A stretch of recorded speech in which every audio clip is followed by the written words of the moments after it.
Honorable Prime Minister.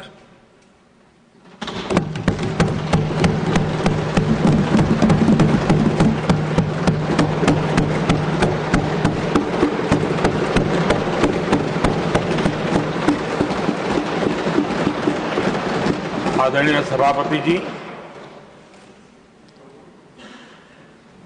शीतकालीन सत्र का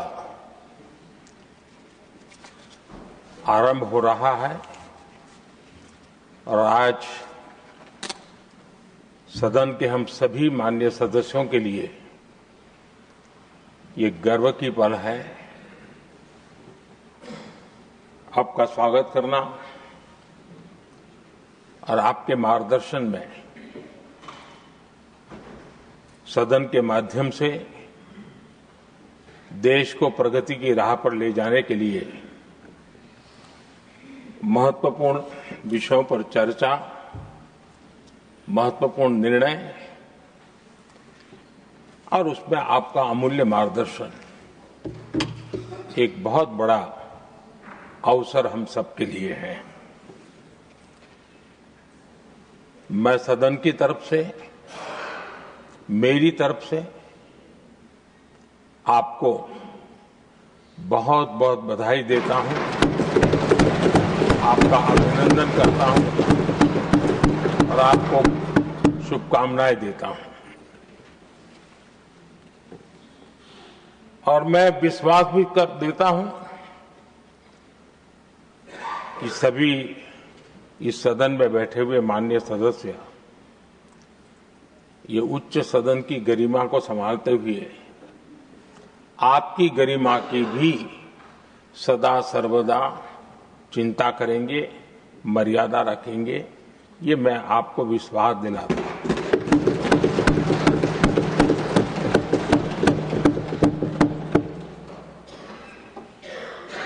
हमारे सभापति जी एक सामान्य परिवार से आ रहे हैं, किसान परिवार से निकले हैं और पूरा जीवन समाज सेवा के लिए समर्पित किया है। समाज सेवा ये उनकी निरंतरता रही है। राजनीतिक क्षेत्र उसका एक पहलू रहा है, लेकिन मुख्य धारा समाज सेवा की रही है। समाज के प्रति समर्पित होकर के जितना कुछ अपने युवा काल से लेकर अब तक वो करते आए हैं, करते रहे हैं, वो हम सभी समाज सेवा के प्रति रुचि रखने वाले लोगों के लिए एक प्रेरणा है, एक मार्गदर्शन है। सामान्य परिवार से, सामान्य समाज से, सामान्य राजनीतिक जहां अलग अलग करवट बदलती रही है, उसके बावजूद भी आपका यहां तक पहुंचना, हम सबका मार्गदर्शन प्राप्त होना, ये भारत के लोकतंत्र की सबसे बड़ी ताकत है।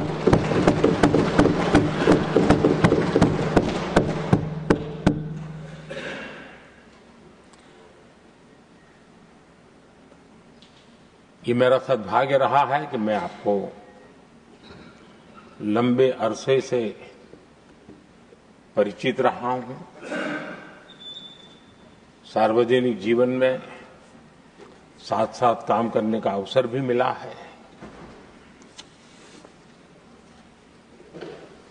लेकिन प्रधानमंत्री के रूप में जब मुझे यहां दायित्व मिला और जब मैंने आपको अलग अलग जिम्मेवारियां में काम करते देखा, तो मेरे मन पर अतिशय सकारात्मक भाव जगना बहुत स्वाभाविक था। क्वायर बोर्ड के चेयरमैन के रूप में हिस्टोरिकली हाईएस्ट प्रॉफिट वाली इंस्टीट्यूशन में कन्वर्ट करना, यानी आपका किसी संस्था के प्रति समर्पण हो तो कितना विकास किया जा सकता है और कैसे दुनिया में उसकी एक पहचान बनाई जा सकती है, वो आपने करके दिखाया। आपको भारत के कई क्षेत्रों में बहुत कम लोगों को ऐसा अवसर मिलता है। आप झारखंड में, महाराष्ट्र में, तेलंगाना में, पुडुचेरी में राज्यपाल, लेफ्टिनेंट गवर्नर अलग अलग दायित्व संभालते रहे। और मैं देखता था कि झारखंड में तो आदिजाति समाज के बीच जिस प्रकार से आपने अपना नाता बना दिया था, जिस प्रकार से आप छोटे छोटे गांव तक दौरा करते थे, वहां के मुख्यमंत्री बड़े गर्व के साथ इन बातों का जब भी मिलते थे जिक्र करते थे। और कभी कभी वहां के राजनेताओं के लिए भी चिंता होती थी कि हेलीकॉप्टर हो या न हो, इसकी कोई परवाह किए बिना जो गाड़ी है आप चलते रहते थे, रात को छोटे छोटे स्थान पर रुक जाना। ये जो आपने एक अपना सेवा भाव था, उसको राज्यपाल के पद पर रहते हुए भी जिस प्रकार से आपने उसको एक नई ऊंचाई दी, इससे हम भली भांति परिचित हैं। मैंने आपको एक कार्यकर्ता के रूप में देखा है, एक सहयोगी के रूप में हम साथ काम किए हैं, सांसद के रूप में देखा है, अलग अलग पदों पर देखते हुए आज यहां पर पहुंचे। लेकिन मैंने एक बात महसूस की है कि आमतौर पर सार्वजनिक जीवन में पद पर पहुंचने के बाद कभी लोग पद का भार अनुभव करते हैं और कभी कभी प्रोटोकॉल में दब जाते हैं। लेकिन मैंने देखा है कि आपको और प्रोटोकॉल का कोई नाता ही नहीं रहा है, आप प्रोटोकॉल के परे रहते हैं। और मैं समझता हूं सार्वजनिक जीवन में प्रोटोकॉल से मुक्त जीवन की एक ताकत होती है, और वो ताकत हम हमेशा आप में अनुभव करते रहे हैं, और ये हमारे लिए गर्व का विषय है।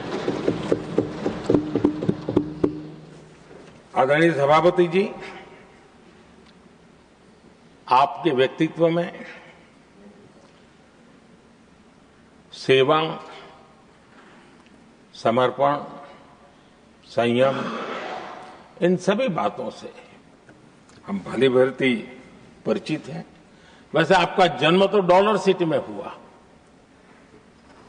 और उसकी एक अपनी पहचान है, लेकिन उसके बावजूद भी आपने अपनी सेवा का क्षेत्र अंत्योदय को चुना।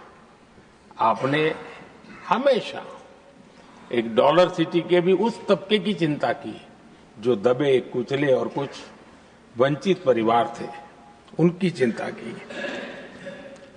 आदरणीय सभापति जी, मैं उन दो घटनाओं का जरूर जिक्र करना चाहता हूं जिसको कभी मैंने आपसे, आपके परिवारजनों से भी सुना है और जिसने आपके जीवन पर बड़ा प्रभाव पैदा किया है। बाल्यकाल में अविनाशी मंदिर के तालाब में आपका डूबने की संभावनाओं के बीच की अवस्था आपके लिए हमेशा रहा है कि मैं तो डूब रहा था, किसने बचाया, कैसे बचाया पता नहीं, मैं बच गया। और ईश्वर ने कुछ आप पर कृपा की, इस प्रकार का भाव आपके परिवार के लोग हमेशा बताते हैं। और दूसरा जो हम सब बहुत बारीकी से जानते हैं, जब कोयम्बतूर में लाल कृष्ण आडवाणी जी का यात्रा होने वाली थी, उसके कुछ समय पहले एक भयानक बम ब्लास्ट हुआ, शायद 60-70 लोग मारे गए। भयंकर बम ब्लास्ट था और उस समय आप बाल बाल बच गए थे।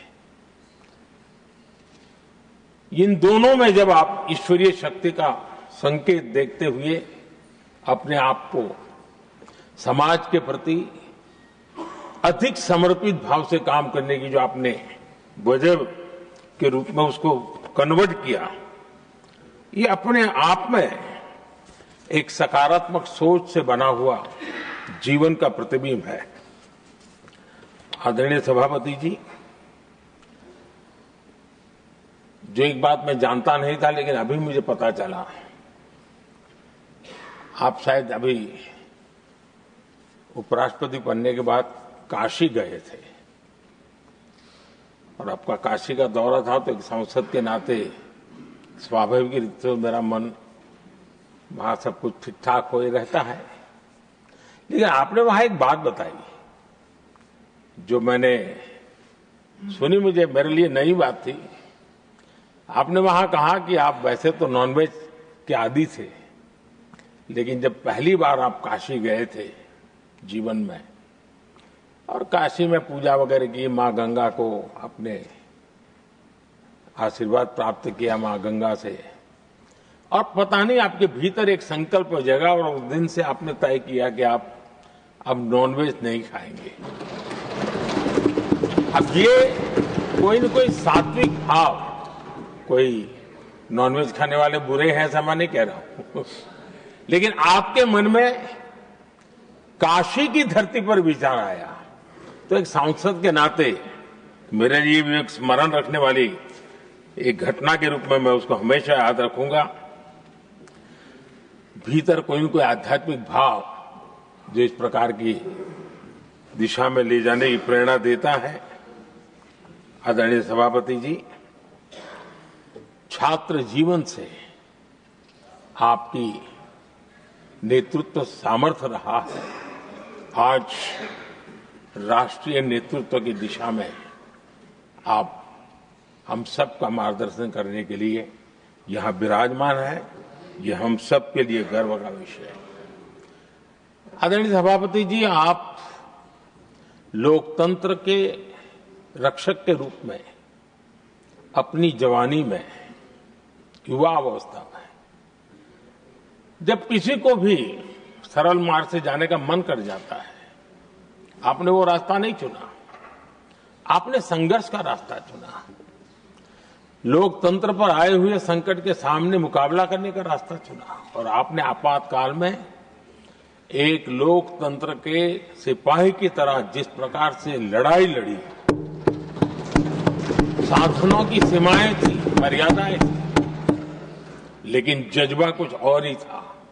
और वह उस क्षेत्र के सभी, उस सब पीढ़ी के नौजवान आज भी इमरजेंसी के खिलाफ की आपकी जो लड़ाई थी, लोकतंत्र के लिए आपका संघर्ष था, उसमें आपने जन जागृति के जो विविध कार्यक्रमों को अपनाया था, लोगों को जिस प्रकार से आप प्रेरित करते थे, वे हमेशा हमेशा के लिए लोकतंत्र प्रेमियों के लिए एक प्रेरणा देने वाली घटना रही। आप एक अच्छे संगठक रहे हैं, मैं भलीभांति जानता हूं। आपने संगठन में जो भी दायित्व संभालने का अवसर आया, आपने उस जिम्मेवारी को चार चांद लगा दिए, अपने परिश्रम से लगा दिए। आपने हमेशा सबको जोड़ने का प्रयास किया, नए विचारों को स्वीकार करने का प्रयास किया, नई पीढ़ी को अवसर देने का प्रयास किया। ये हमेशा संगठन में आपके कार्य की विशारत रही। कोयम्बतूर की जनता ने आपको सांसद के रूप में यहां सेवा करने के लिए भेजा और तब भी आपने सदन में रहते हुए हमेशा उस क्षेत्र के विकास के लिए अपनी बातों को बड़ी प्रमुखता से लोगों के सामने रखा, सदन के सामने रखा। ये आपका लंबा अनुभव सदन में सभापति के रूप में और राष्ट्र में उपराष्ट्रपति के रूप में बहुत ही प्रेरक रहेगा, हम सबको मार्गदर्शक रहेगा। और मुझे पूरा विश्वास है कि मेरी तरह इस सदन के सभी सदस्य इस गौरवपूर्ण पल को जिम्मेवारियों के साथ आगे बढ़ाएंगे। इसी भावना के साथ मेरी तरफ से, सदन की तरफ से आपको बहुत बहुत शुभकामनाएं देता हूं।